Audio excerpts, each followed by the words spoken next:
ఆంధ్రప్రదేశ్ కడప జిల్లాలోని జమ్మలమడుగు గ్రామంలో మైకేల్ బాబు నివసించాడు. సుతం ఉన్న నివాస స్థలము కడపలో అయితే ఉన్నాడు. జమ్మలమడుగులో ఉన్న ఓల్డ్ నివాస బంగ్లా వచ్చేసి అదే. సుతం ఉన్న కడపలో ఉన్న నివాస స్థలం ఇది. బయటి వ్యూ ఈ విధంగా అయితే ఉంటది. నేను లోపలికి వెళ్ళగానే సంతోషంగా పలకరించారు. తర్వాత నేను ఒక క్వశ్చన్ అడగడం జరిగింది.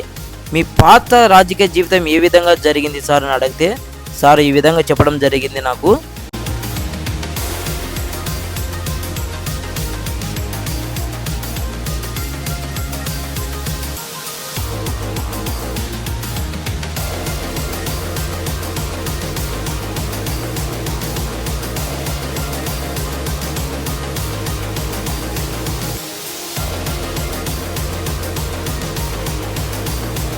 చూశారు కదా, తన జీవితం మొత్తం మారింది అని తర్వాత కొన్ని ఆధారాలు కూడా మాకు చూపించడం జరిగింది. మునుపటి రాజకీయాల కంటే ప్రస్తుత జీవితమే చాలా సంతోషంగా ఉందని మాతో చెప్పడం జరిగింది సారు. అంతేకాకుండా తన జీవితంలో ప్రభు అయిన యేసు దర్శించడంతో తన జీవితమే మారిపోయిందని చెప్పడం జరిగింది. నేను అడిగిన క్వశ్చన్లకు సారు చెప్పే అనుభవం చాలా సంతోషకరం అనిపిస్తుంది నాకు. ఎలా ఉండేవారు, ఎలా మారిపోయాడని నేనే షాక్ అయ్యాను. తన జీవితం చాలా ఇంట్రెస్ట్గా ఉంది. అంత గొప్ప వ్యక్తి ఎలా మారాడు, బాంబులు పట్టిన చేతులతో బైబిల్ పట్టడం ఎలా అనే ఒక పుస్తకం కూడా రాశాడంట సారు. తన జీవితం ఎంతో మందికి ఆదర్శంగా ఉండాలనేదే సార్ యొక్క ఉద్దేశం అంట. అంతేకాకుండా సార్ నేను ఒక చిన్న ఇంటర్వ్యూ కూడా అడిగాను, సార్ ఒప్పుకున్నారు. సో అది త్వరలోనే వస్తుంది ఇంటర్వ్యూ కూడా. కేవలం ఇది ప్రోమో మాత్రమే. ఇంటర్వ్యూ నెక్స్ట్ మంత్లో ఇస్తానన్నాడు సారు.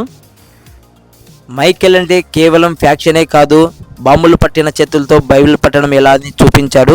దేవుని ప్రేమను చూశాడు కాబట్టి అనేకులకు దేవుని ప్రేమను చూపించాలనేదే తన యొక్క కోరిక. నేను కూడా అతనితో ప్రార్థన చేపించుకున్నాను. ప్రసాద్ను మీరు ఎన్నుకున్న తీరును బట్టి వందనాలు. మీరు ముద్రించినందుకు వందనాలు. నేను పరిశుద్ధుని కనుక మీరు పరిశుద్ధులై ఉండడి అని చదివించిన మాటను బట్టి నీ బిడ్డ జీవితం పరిశుద్ధంగాను, సమాధానకరంగాను, ఇతరులకు వెలుగుగాను, అనేక జనాలకు ఆశీర్వాదకరంగా ఉన్నట్టు మీ కృప అధికంగా దయచేయండి. తండ్రి, కుమార, పరిశుద్ధాత్మ త్రియేకనామంలో ఉండే ఆశీర్వాద కుమ్మరింపుతో ఈ బిడ్డను మీరు జీవితకాలం అంతా వాడుకొని ఈ బిడ్డ ద్వారా మీరు మహిమ పొందండి. కుటుంబ ఆశీర్వాదాలు మెండుగా కుమ్మరించండి.